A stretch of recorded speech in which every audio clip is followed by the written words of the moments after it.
4 p.m. We're bringing developing news, the stories behind the headlines. This is Storycon or the Story Conference. I'm Ed Lingao. Some stories we're watching this Friday, November 8th. President Bongbong Marcos has signed 2 laws that should strengthen the Philippines' rights over its territorial waters, among others. First, there's the Philippine Maritime Zones Act and then the Philippine Archipelagic Sea Lanes Act, which designates transit routes for foreign vessels and aircraft. That's through the country's waters under international safety standards. Marcos hopes that these 2 laws would strengthen the country's ability to defend its territory. Government will release a new map following the passage of the Maritime Zones and Archipelagic Sea Lanes Act. The map will include the West Philippine Sea and the Benham Rise, which will soon be called Talampas ng Pilipinas. Senator Risa Ontiveros questions the Philippine Statistics Authority's efforts to address fake birth certificates. These documents are being used by foreigners to obtain Filipino citizenship. The PSA recently found that there were 14.89 million late birth registrations between 2010 and 2024, parang 1 million per year. The PSA is still reviewing more than 50,000 registrations for falsification. And Pag-asa has lifted wind signal number 3 as Marcy continues to move away from the Ilocos region. Marcy was last spotted 100 kilometers west-northwest of Laoag City in Ilocos Norte, packing winds of 140 kilometers per hour and gustiness of up to 170 kilometers per hour. The typhoon is expected to exit PAR today, but signals number 2 and 1 are still up in several areas.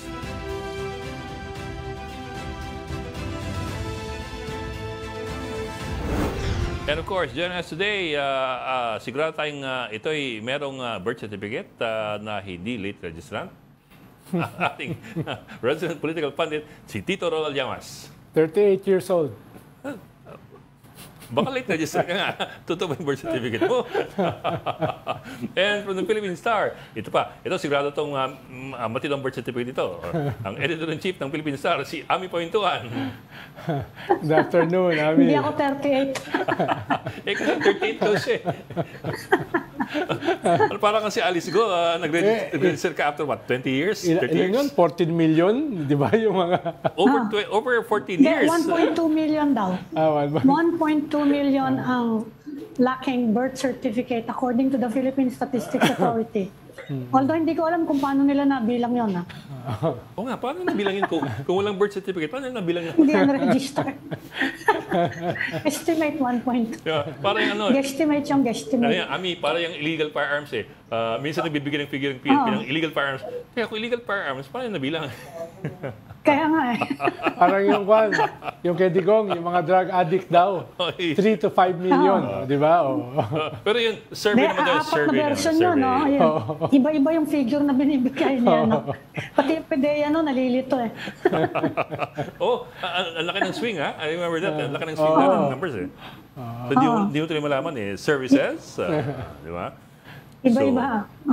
So, may ganun. No, that's one thing. The other thing, of course, is itong pinirmahang batas ng Pangulo, dalawang batas. Para sa maraming tao, mahiwaga yan, ha? Matagal na namin hinihintay yan. Medyo nabimbin yan eh sa Executive Secretary. Pero how many people can understand and how many people can explain it in simple terms? Diba? Ano implications sa atin nun?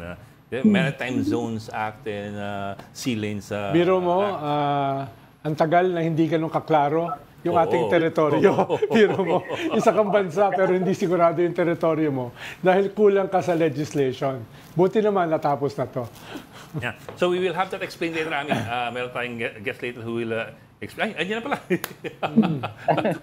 Hi, sir. Magandang hapon. Okay, we have with us our first guest, maritime security expert Cesar Cabalza. Is also with the International Development and Security Cooperation. Sir, magandang hapon and welcome to Storycon. Nakalimutan mo na. Yes. Magandang hapon, Professor. Hindi ka ba nainip dito sa maritime law na ito? Dahil last year pa namin hinihintay ito eh. Nainip na ako eh. Kasi alam ko, the late Senator Tolentino pa yung nag-propose nitong Maritime Zones Act. It was in 1970s pa ito. Si Arturo That yun. was the... Arturo. Yeah, si Senator Arturo Tolentino ang original proponent ng batas na ito.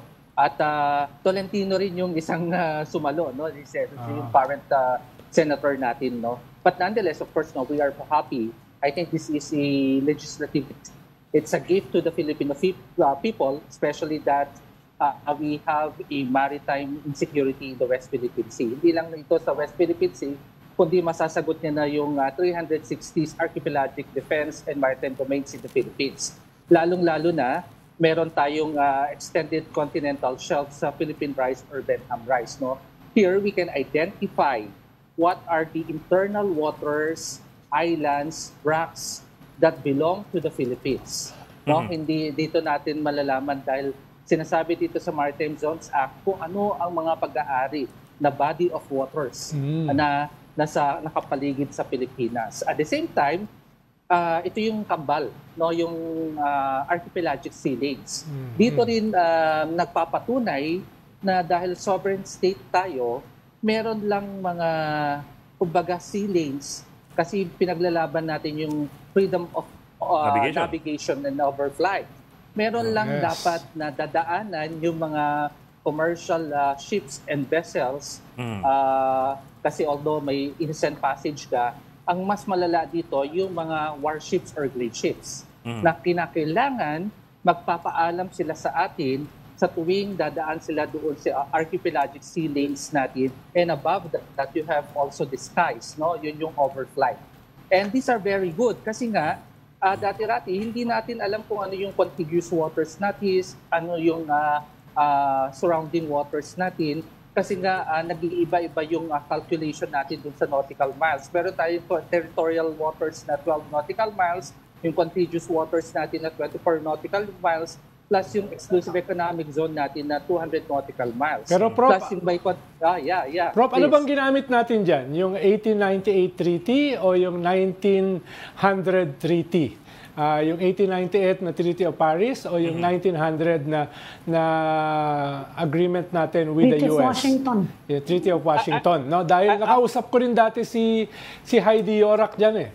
Sabi niya ay una may debate pa dyan, ikalawa ay kailangan nating i-define yan. Nung buhay pa si Heidi Yorak, isa rin concern niya yan eh, yung ating maritime laws. No?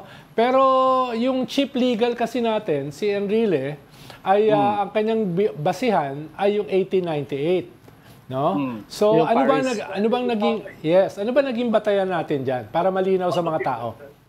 Alam ko Del, mga kaibigan ko rin yung mga kaibigan natin din yung mga ibang mga tumulak dito sa batas na ito, no. Ginamit na nila yung pinakamatagal, no, yung Washington Treaty. Yes. Yun na yung ginamit nila para kasi ang alam natin dahil nga yung historical claims na ginagamit ni China, at least malayo-layo rin yung ating magiging historical basis doon sa legal basis natin, no. So ginamit nila yung Washington Treaty na dito para ma-define natin yung contours ng ating Maritime Zones Act, Maritime Zones and yung archipelagic sea lanes natin. Sir, Professor, kailangan ba natin yung kailangan ba i-submit sa any international body once maglabas na nga yung NAMRIA ng bago nating map na kasama na yung West Philippine Sea, identified as the West Philippine Sea, do we have to submit it for approval or for notification to any international body? Kasi merong nag-govern yan, di ba? Yung mga mapang yan. Yes, ma'am. I agree to your suggestion na dapat i-internationalize natin kasi mamaya tayo lang yung nakakaalam, no? Domestic laws lang ito. It should be part of the international law. Kaya nga, kung titingnan natin yung tatlong parte ng UNCLOS, no, the history of UNCLOS, where the Philippines and Indonesia became very active, that helped us propagate that archipelagic principle or doctrine, ipinasa natin yun as part of the international law. Nasa UNCLOS 1, Conference 1, Conference 2, and Conference 3 yan. No? So, na-internationalize siya. Kaya nga nasa constitution din natin yung archipelagic doctrine or archipelagic principle na yan. No? Ngayon, once na-internationalize na natin and responsibility ni NAMRIA na i-map out, i-identify kung ano yung mga isla, mga bato, at mga contiguous and ECS natin, i-akit ngayon sa United Nations at may bagong contours na ang mapa ng Pilipinas. Ibig sabihin, well-defined na ngayon kung ano yung nasa mapa natin. Kasi kung titingnan natin, very important kasi di ba yung burden of proof lagi na sa atin and we are using cartographic maps. This time around, we have a new cartographic map courtesy of these two legislative acts that are well-defined now. So dapat alam yan ng buong mundo para hindi gamitin din against us. Na, hindi naman pala ito nakakapaloob doon sa mapa ninyo, hindi sa amin ito or dadaan kami dito. Kasi nga, hindi naman ninyo drenowing, no? At yun ang gagamitin din natin panlaban doon sa 9-dash line o 10-dash line na ginagamit ni China pa rin sa ngayon. Pero sir, to that point, so until it is internationalized, does that mean that are we any different from 9-dash line of China? Because that's internal on their part. And this, I suppose, is internal on our part because it's a domestic law. Until yung nga, sabi niyo, until we internationalize it. So until that happens, parang ganun lang. Tayo lang nagre-recognize. Pero the second one would be, how do you internationalize it? You mentioned kasi UN eh. So what's the mechanism there? Do we need to get approval from I don't know, from some UN body or a treaty? In international law, ang alam ko, you have the customary law. No? Meaning to say, it is being embraced or applied to every country. Ibig sabihin, it is recognized by sovereign states. No?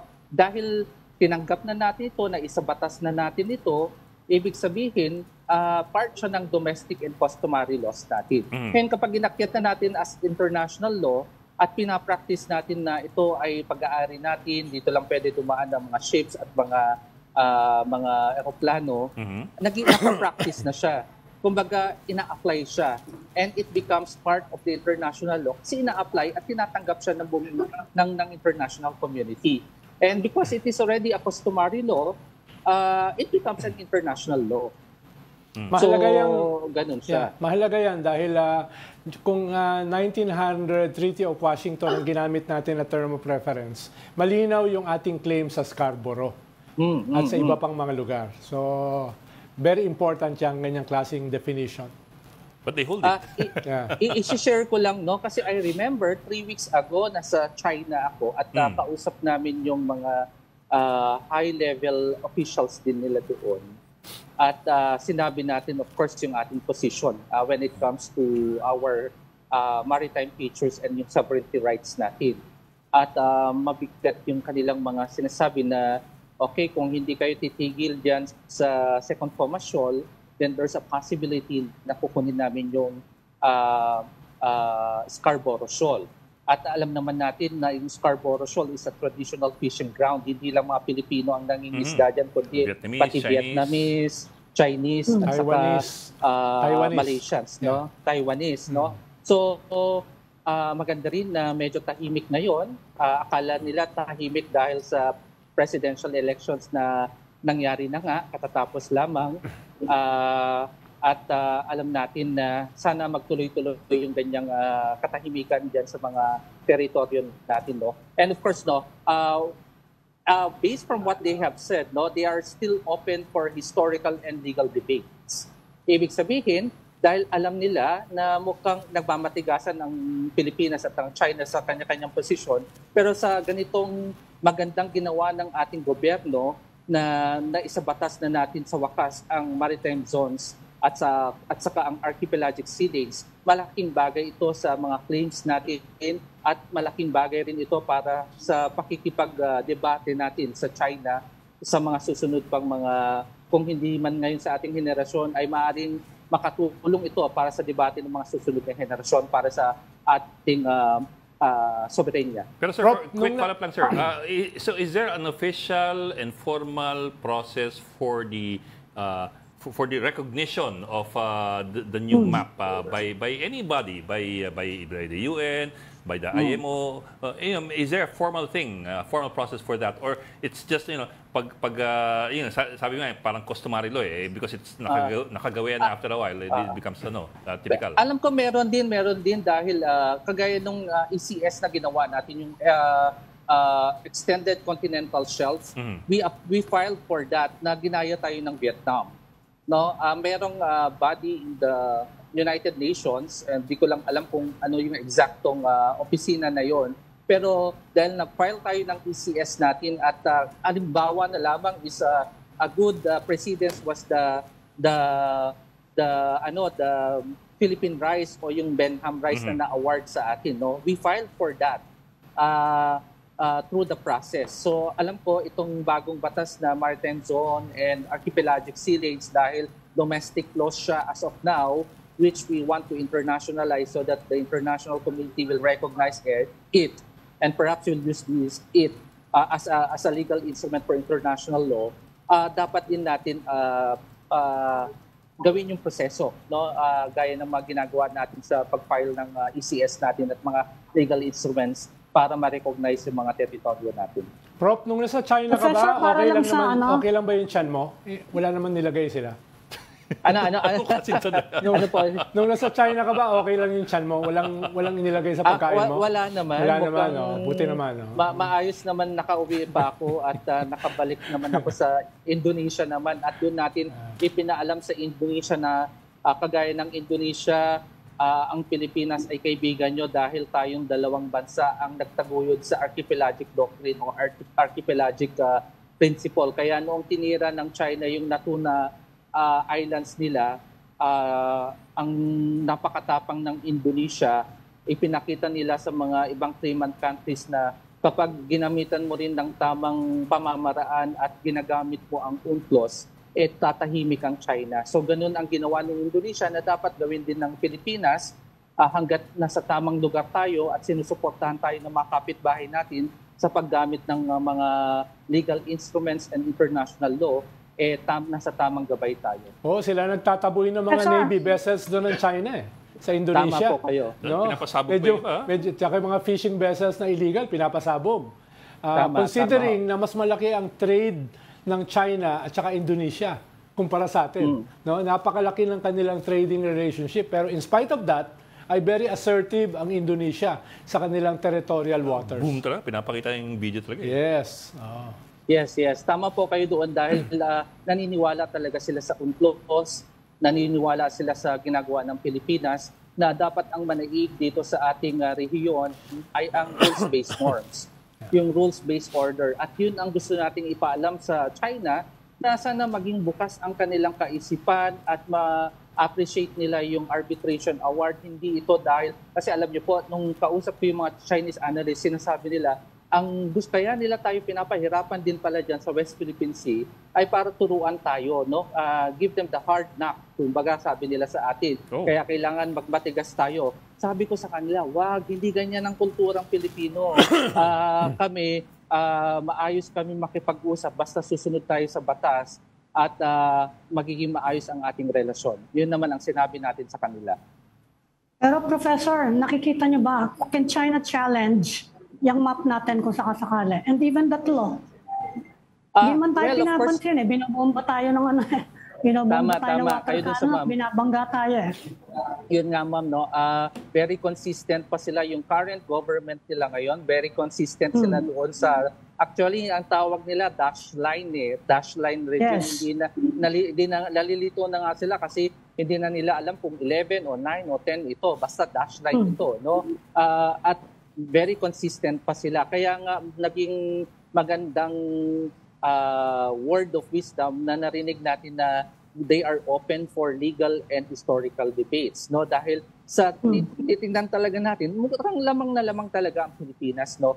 At mukhang sila medyo nagmamatigas pa, pero sa tingin ko kapag tuloy-tuloy yung pagdialogo natin sa kanila at ipaalala natin kung ginagawa natin ito hindi dahil sa mga iba pang malalakas na bansa katulad na lamang ng Amerika, ginagawa natin dito dahil tayo mismo ay sovereign state na may mga batas na sinusunod. Alam ko kaya pa natin mahilom itong hindi pagkakaintindihan ng dalawang bansa natin.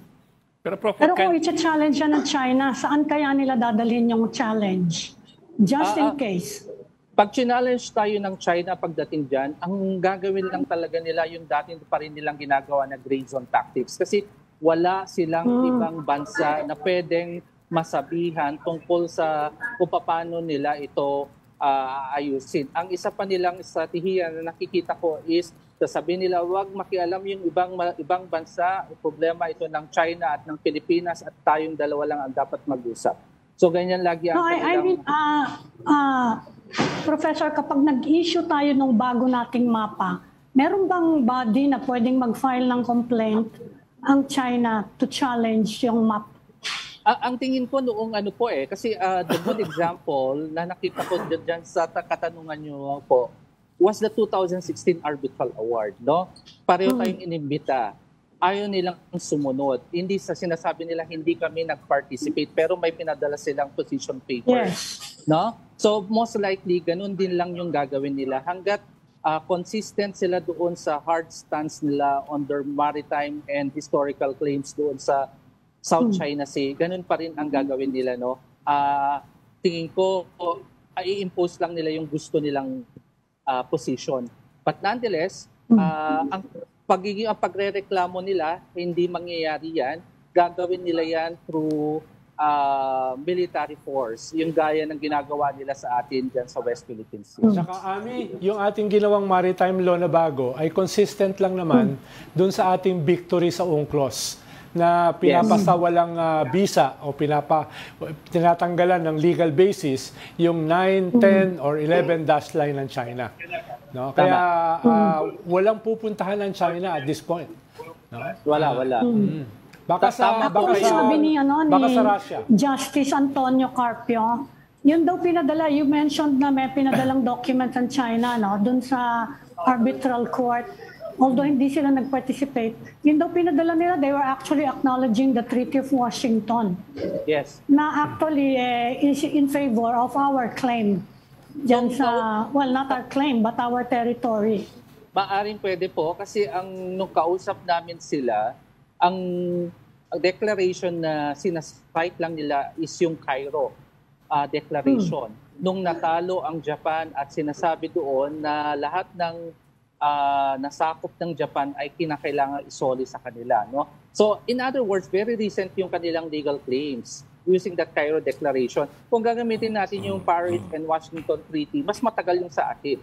No? Kaya lamang ang ating legal claims sa West Philippine Sea at lalong pinapalakas nito yung arbitral award natin sa tulong nitong dalawang batas na matagal na natin inaasahan, itong maritime zones and archipelagic sea lanes. Actually, Prof, kasama kasi ako doon sa UNCLOS delegation. Kahit dumalo ang China, mahihirapan sila dahil ang dala namin kasi mga ebidensya laban sa kanilang 9, 10, 11 dash line ay sarili nilang mapa nung Ming Dynasty, nung panahon nila, no, na nung emperor pa, ay mismo yung kanilang mga mapa hindi kine-claim yung buong South China Sea. Kaya kahit yung sinasabi nila na historic rights ay walang basihan. Kaya siguro hindi rin sila dumalo dahil alam nila kahit dumalo sila, matatalo sila. At least kung hindi sila dumalo, pwede nilang sabihin na hindi, absent kami dyan eh. Yes. Tama po kayo doon. No? Kasi napaka-importante kung titingnan natin yung Chinese culture and society, yung ayaw nilang napapahiya sila. No?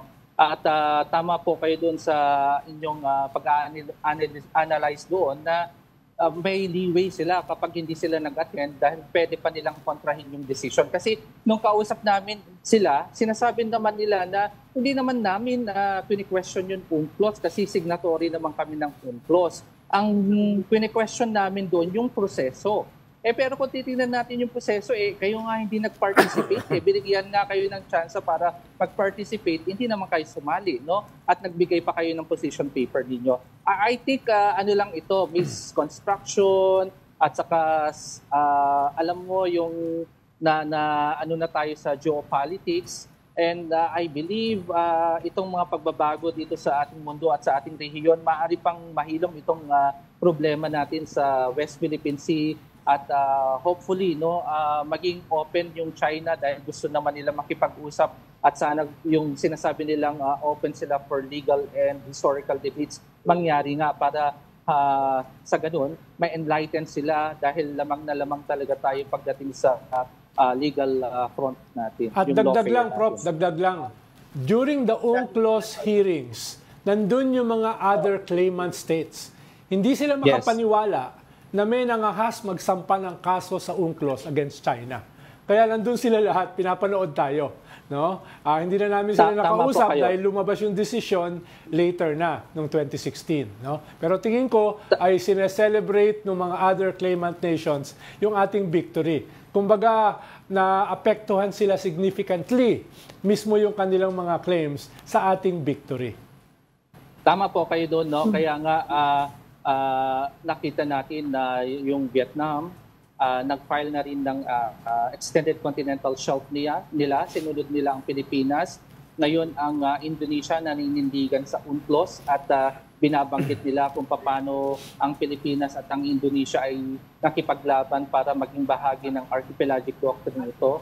At ngayon may bago tayong batas. Alam ko yung mga claimant states sa South China Sea ay maaaring gamitin ito. At pwede rin gamitin itong Maritime Zones Act natin at saka itong sea lanes, archipelagic sea lanes kung sakali magkaroon tayo ng Code of Conduct. Kasi fundamental laws ito para maging daan sa pagbuo ng Code of Conduct na matagal na rin natin inaantay sa rehiyon natin. Baka mahirapan yan, Prof, kung ASEAN. Dahil meron dong 3 bansa na very pro-China. No? Kaya ang least common denominator ang basihan ng pagpapasya ng ASEAN. No? Pero ano ngayon, Sir Ronald, minilateralism ngayon yung gamit naman. So most likely yung mga pertinent claimant countries lang yung maaaring mag-usap at gamitin itong mga batas na ito. And I think that would set a new precedence on international relations. No? Kasi alam natin na ang ASEAN, although nire-recognize natin yung ASEAN way natin na non-intervention and of course yung decision making natin as a whole, tayong buo. Pero ngayon, maganda na last week na nasa Jakarta lang ako, yung presentation ng isang Chinese scholar doon is about minilateralism. Nire-recognize na niya ito na maaring mag-prosper ang isang legal and international relations mechanism para through the use of minilateralism. Tingin ko malaking bagay ito at feeling ko ang China kasi ginagamit nila ang minilateralism kasi meron silang BRICS, meron silang mga iba pang mga agenda kung saan nagmamatter yung minilateralism sa ngayon. Dagdag lang, Prof, na-meet ko kasi yung isang leader ng Communist Party of Vietnam noong 2021. Sabi ko sa kanila, akala ko ba magsasampa rin kayo ng kaso sa UNCLOS? Sabi nyo, nung nandun tayo sa Den Haag, dun sa UNCLOS hearing, no? Sabi nyo, magsasampa rin kayo, susunod kayo sa example ng Pilipinas. Sabi nila, itong high-ranking Communist Party leader sa Vietnam, sabi nila, hindi, panalo na kayo kaya okay na kami. No, sabi nila. Nakisakay na sila. Tama. No, sabi nila, no? At saka panghuli lang, Prof, anong tingin nyo magiging epekto ng Trump victory dito sa tensions, dito sa mga dynamics, dito sa ating rehiyon, dito sa South China Sea? Okay, well, of course, unang-una, expected naman yung pagkapanalo ni President Trump sa actually yung China ang bet nilang manalo actually is Kamala Harris, dahil nakita nila during the last time it was Trump nagkaroon ng trade war ang China at ang US, Ngayon ano yung epekto sa rehiyon natin, especially that we have the EDCA sites, expanded EDCA sites in northern and western part of the Philippines, which was the legacy of the Biden administration. Ay tutuloy ba ito ni Trump? Ang sa aking pagkakaintindi, dahil si Trump naman ang nag-umpisa ng Indo-Pacific strategy ng United States, malamang baka gamitin niya ito para yung pagpapalawig dun sa agenda niya para ma-cement yung presence ng US Indo-Pacific. And at the same time, dahil kung titignan natin amongst the strategic issues ngayon, no, yung Ukraine, Gaza, nandyan yung Lebanon, tapos dito sa West Philippines natin, yung Ukraine kaya nang masolve yan, no? Meron na silang pinag-usapan ng Russia dyan and Ukraine. Yung Gaza, at the same time yung Lebanon, mukhang may during the campaign season, malinaw naman yung kanyang yung kanyang position diyan, although hindi specifically na himay-himay, pero ang next front talaga niya na nakikita niya, I think China is really the competitor of the United States, no? Be it trade, security, and yung geopolitics, no? And nakikita ko, alam ko treaty ally naman tayo ng United States. Sa pagkakaalam ko, he will make use of that treaty alliance, and at the same time he will continue with that ironclad, no? This time around under his administration, ang nakikita ko dito, mas papalakasin niya yung ugnayan pa ng Pilipinas at ng Estados Unidos. Okay. Salamat, sir. Salamat, Professor. Huling hirit lang. Very huling hirit. Just some clarity sa when NAMRIA finally comes out with the map, this is still a follow-up of my question kanina. Pag may mapa ng NAMRIA, wala bang international registry of official maps? Moving forward kasi... Alam ko meron eh. Alam ko meron din po kasi nung panahon ni President Duterte, he asked the NAMRIA, kasi yung nanalo tayo, inaward sa atin yung 2016. He asked the NAMRIA to have it registered internationally, no? At ipaabot sa buong mundo na ang Philippine rice o Benham rice ay pag-aari ng Pilipinas at kinakailangan ilagay natin ito sa mapa natin. So ganun din yung gagawin natin dito once we have identified all the internal waters within the Philippines. Okay, so yun ang next step natin. Okay. Thank you, Professor. Maraming salamat. Thank you very much. Maritime Security Expert, Professor Thank you. Chester Cabaza. Our next guest is Roberto Bobby Tigzon of the Global Transparency and Transformation Advocates Network, a large PhilAm group in the U.S. Welcome to Storycon, Bobby. Hi. Nakamute po kayo. Sir. Nakamute ka, Okay, Bobby. that's okay. Nakamute.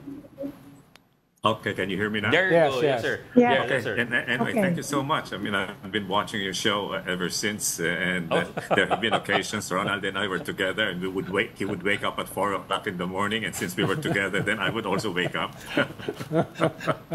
Pagkasama kami sa DC. Nandun ako Anyway, ng June, thanks for last June. inviting me, and I'd like to see if I can contribute anything. Yes, sir. Sir, well, kasi yung lumabas na storya, si Ambassador Romualdez was already warning Filipinos who are mga TNT, Yes. tago ng tago sa US, illegal Filipinos in the US, umuwi na kayo kasi pag mahuli kayo, hindi na kayo makakabalik, which is also true. Yeah. Inaasahan nyo ba yan, Bobby? You know, may mga kausap ako doon, mga kababayan natin who are actually productive in their roles in the States. No? By the way, hindi lang mga Pilipino ito, no? Kahit na yung aking mga yung gumagawa ng mga lawn mowers, yung mga carpenters, many of them are from Latin America. In fact, most of them are Mexicans, no? And, well, I speak to them. I also speak Spanish. No? But some of them tell me honestly na wala silang papel. Okay? And yet, they're working, they're producing. So, ang point nito, pag ginawa nitong bagong Pangulo, in fact, I was telling Ronald a while ago, I said I just came back midnight, so I had about 4 hours of sleep. I haven't really waken up from the nightmare. I'm still in the middle of the nightmare. No?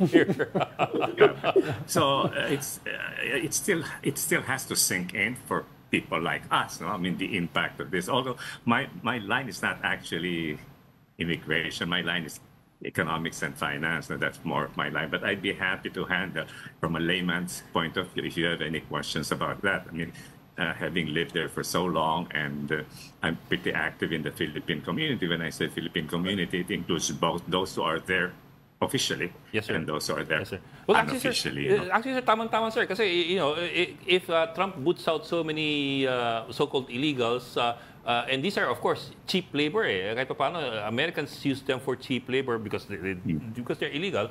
That might have an effect on prices. Of course. And Philippines and the U.S. economy. And Of course. Yeah. Of course, of course.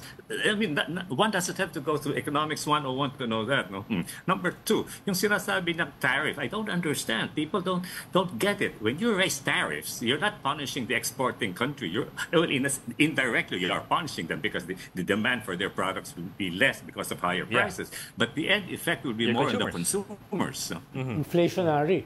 Pero Mr. Tixon, ano, kung sakasakaling he makes good on his promise na paalisin nga lahat ng illegals, is there any way for, kung halimbawa yung TNT nandun na for maybe 5 years, is there a way for him to, meron bang process dyan in the US na hindi siya aalis pero he will go through the legal procedure na for immigration? Meron bang ganon? Or do they really all have to go back to the Philippines and then apply for immigration? Again, my layman's answer to that is, of course, there are so many immigration lawyers who would be happy to help, but the backlog is so long, number one, and it costs money. Hindi libre yan, it's not free. Number two, of course, that's not free. Now, there are, for example, in New Jersey, where I live, there is a Caritas, which is a Catholic-sponsored charity group. They have lawyers, pro bono yan. Pero ang haba ng pila.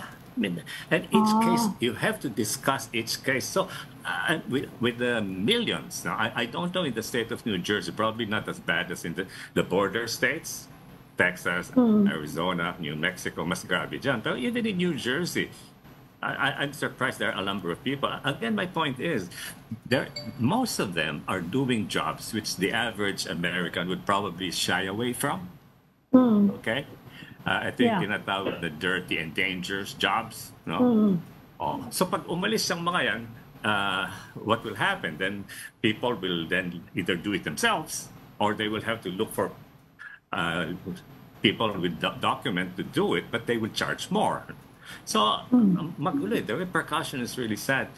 And then what hurts me more as a Filipino is that indiscriminate. Lalo na yung allegations that they are rapists, they're criminals. I was just, while waiting for my turn, I was just checking Google because I wanted to have some decent answers to your questions. I think 1% of the people who have come in have been checked to have had some crimes where they came from. Something like that, 1% or something. So with 1%, why would you then generalize as what this guy who was elected said? No, they're rapists, they're criminals, it's terrible. They even saying that the people from a country called Haiti, they're eating the pets. I have many Haitian friends, and they were aghast. They were really livid with this allegation. No? So again, as I said, I'm still trying to wake up from the nightmare. But the effect of it, not only economically, but even politically, will be tremendous. And being a Filipino American, what you were talking with the professor a while ago is very important. I am concerned. And I yet, have many friends also in Europe. I'm concerned. NATO might break up, Yeah, and yet, Bobby, ang daming Hispanics at saka Asians and Philams na bumoto kay Trump, no? Compared do sa mga previous elections. Ibig sabihin, tumaas pa yung mga bumoto sa kanya. So, I would say this to our kababayan, and sometimes I would say it really in a very derisive way, naging puti na ba kayo? I mean, I say, puti na ba kayo? Let's face it, the guy is a racist, okay? And so sabihin ko sa mga Pilipino, puti na ba kayo? Naging blunt na ba kayo? Blue eyes? Tumangos na ba yung ilong ninyo? No, I mean... Mr. Tixon, may isa pang economic issue naman. Ang sabi nila under Trump, medyo malabo na yung negotiations natin for free trade agreement. Is that an accurate perception? Which one? I'm sorry, Amy, say it again. Mukhang malabo na daw yung free trade agreement natin, negotiations with the US. Tama ba yon? You mean Philippines and US? Are you talking about Philippines? Yes, Philippines-US. We are negotiating a free trade agreement. Yeah, medyo malabo daw ngayon under Trump. Tama ba yan? I'm not current on that, but if he will stick to his dictum of America first, and the guy, doesn't know the basics of international finance, much less international currency adjustments. Walang alam naman yan eh, okay? Kung susundin niya talaga yung sinasabi niya na paprotektahan niya ang Americans for whatever reason, and he thinks that third world countries like the Philippines are taking advantage because of, yung mga, di ba, may mga GATT advantage tayo, something GSP like that. plus. Okay, that's not my line, no? Well, maapektuhan tayo if of all our exports to the States will no longer benefit from preferential treatment. So it's like the tariff being mentioned. So in general, if he really imposes the tariff not only on China and the other countries, but even on third world countries, then the impact would be good. And I don't know how our Philippine economic managers would handle an external jolt like that. No? Bobby, yung usapin ng denaturalization, ibang usapin kasi yung mga illegal migrants, no? At pero parang may threat din si Trump na i-denaturalize yung mga Pilipino or yung mga migrants na naturalized na. Ano yung possibility niyan? Tutuloy ba talaga niya yan? Dahil sa ngayon kasi yung indications ng kanyang mga mukhang gagawin niyang Attorney General, mukhang yun ang direction eh. Ronald, nadinig ko lang yan in passing. And nung madinig ko, sabi ko, oh no, he can't do that. Denaturalize. Mas concerned ako dun sa mga tinatawag na dreamers. You know that, right? Yung mga dreamers. Yung mga anak. Pinanganak sila sa States. Pero yung magulang, I'm sorry. Ang isang magulang nila ay American, pero yung isa hindi American. Yes. Dreamers. It's an acronym. I forgot. No? Pati yung mga yon balak sipain eh. And these are productive people. In fact, I know many of them who have studied in the States. They don't speak Spanish or hardly any Spanish. Pero the fact na yung isang magulang lang nilang ang citizen, o yung iba yata sa kanila hindi na naging citizen, pero pumasok yung mga magulang dito as illegal. No? There are many ramifications. But Trump is taking a very generalistic approach. Basta ikaw ay hindi dokumento, ikaw ay hindi US citizen, ikaw ay hindi green card holder, you're out. Pero pag pinanganak ka sa US, di ba naturalized citizen ka na? Pag pinanganak ka sa US? Natural born ka. Natural born? Yeah. Even Natural that born. I understand. That's the jus soli, no? Jus soli sila eh. Yung ibang bansa, jus sanguini like Japan. No? Okay. So may nabalitaan ako na they want to change it from jus soli to jus sanguini. No? Sir, a very, very basic question, sir. How do immigration agents in the U.S. check the paperwork of people there? I'm not talking about the borders, ha? I'm talking about kasi for example, if you go to Sabah, once in a while may checkpoint dyan, check yung papeles mo, yung ID mo. In the US ba, do they have the same thing, or it's only when you are found to or you're suspected to be guilty of something, that's when they check your citizenship and your paperwork? Exactly, you're right. Normally, no, but then now, in places where there's a predominant immigration community, like parts of New Jersey or maybe near the border, then probably the police there, they have been deputized, or even the immigration official, to ask you when you're walking on the city, can I look at your documents? Can you prove to me that you're legal? Now, whether that is by itself is that legal? Appropriate and legal, I don't know. Pero sa New Jersey, hindi ginagawa often yan. Ano? But then, if they start asking people, okay, sa kalye, no, lumalapit ka, mukha kang kwan, they hate the word stereotype. They hate it, but they are using it now. They're stereotyping. Kung ikaw ay mukhang Latino at hindi ka nakabihis ng husto, naku, kawawa ka. By the way, another thing, madaming in-check ang part nitong illegal immigration. I have heard about this, but then I was just checking a while ago, and I found out that just last year, about 40,000 of these, they say millions who came in, last year alone was almost 40,000 from Communist China. No? And unfortunately, a large, Ronald and I have spoken about this, a percentage of it would be spies. Communist spies. So, pero they've started, the US government has started deporting them, di ba? Yung mga Chinese who are suspected to be spies, yun ang mga nauna na actually sa deportation. And you think under Trump, medyo bibilis pa yan? pabor ako doon, anti-China ako. I openly say even in public, okay? Kaya lang, I was watching this interview of a Catholic Christian lady who was one of those who passed through the borders in the South. And the reason she left was because of the persecution. You've heard of the Falun Gong, you know the Falun Gong in China. Yes. Okay. Yes. Hindi siya Falun Gong, Christian siya. Pero sabi niya, yung ginagawa sa Falun Gong is almost yung ginawa sa pamilya niya. So when I was listening to that interview, I said, I dislike the way the Chinese have been treating the Philippines. But then when you hear a case like this, and I hope, well, for all you know, she might also be a spy because she seemed very legitimate. Alis ko. Umiyak pa umiyak. So kung ito ay talagang legitimate na paalisin ng US, baka pagbalik sa China at banatan, kawawa naman. But then if she's a spy, it's so hard. But then I just wanted to mention that this thing of kicking out the immigrants, the Chinese would be one of the sub aspects of this issue, which I think should really be kicked out. Okay. Ganun ako kagalit sa China, by the way. Alam niyo yun, alam niyo, not only because my wife is Taiwanese, but even if she were not Taiwanese, my wife is Taiwanese. Okay, at least full disclosure. Kaya dalawang tama sa akin . Yung asawa ko Taiwanese, tapos ako Pinoy, Sir, one more question. I don't know if you have the figures or estimates on this. Ilan ba yung mga Pinoy kababayan natin sa US na illegal? Any estimate by any group in the US? At kahit yung legal. Kahit legal. Pero dumaan sa illegal kasi yung illegal yung I was talking to some common friends with Ronald. Kausap ko sila sila Eric, Agon. Ang general figure is about 4 million. Illegals? No, halo-halo. Halo-halo.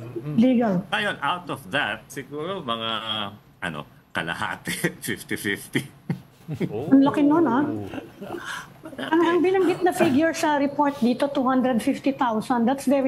That's pretty low ba? 250 ang illegal? 250,000, mababa ba yun masyado? Ay, masyadong mababa yan. In the whole United States or just a couple of states? Yeah, US. US, mababa ba yun? Of course. Alam mo, Ami, sa simbahan lang namin sa simbahan. Alam ko kung sino yung illegal doon. Pero of course, hindi ko sinasabi. In fact, I sometimes try to help them find jobs, Alam ko, 250 for the whole US definitely is understated. No question. Kadagdag ko yung istorya namin. Kasi yun ang nabanggit ngayon Pangatlong dahilan ko bakit malakas ang galit ko sa China. Bukod sa ako'y Pinoy, ang asawa ko Taiwanese, I am Japanese educated, Kompleto ka. Kompleto. Marunong mag-Japanese si Bobby. Yeah, I'm fluent in the language. Okay, sir. Sir, maraming salamat. Si Sir Bobby Ticson ng Global Transparency Labo. Nilinaw ko lang, wala akong kinalaman sa pagiging anti-China niya. Ami, wala akong kinalaman dyan.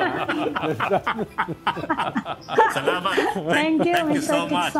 Okay. I often watch your show and I always tell people to watch it. Salamat. Keep up the good work, my friends. Sir Bobby Ticson ng Global Transparency and Bye. Transformation Advocates Network, Philam Group, one of the biggest Philam groups in the East Coast? Yeah, in the East Coast. Yeah. Okay. Thank you, Sir Bobby. Thank you. Okay. Thank you. Okay. Well, it's a weekend finally. Okay. Thank you for joining us today. Aming pamintuan of the Philippine Star dyan sa Parañaque. Tito Raul Llamas, our resident political pundit mula sa Kalawakan. Basta hindi 250,000 yung mga TNT sa US, Ami. Oo nga. Underestimation. Sige. Nagulat si Sir Bobby. Ilang estado yan? Okay. Just again Monday at 4 p.m. for the Storycon. I'm Ed Lingao. We are One News All Sides all the time. This is the Story Conference Group or the Storycon Group.